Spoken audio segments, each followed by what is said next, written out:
Hello भौजी, आप लोग कैसे हो मेरे को बताना। मैं भी अच्छी हूँ भौजी। आज हमारे घर का बने जानते हो?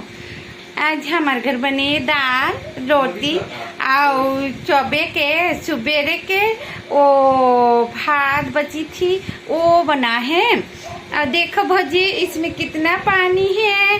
ये पानी मैं पीती हूँ लेकिन बोल नहीं सकती हूँ कितना पानी है इसमें। और देख मेरे बहन के पानी ये है, ये पानी बोल सकूंगी थोड़ा से। ये शायद 5 ml के पानी होगा भौजी। और आप लोग क्या बनाए हैं भौजी? तो आप लोग क्या बनाए भौजी बताना मेरे को।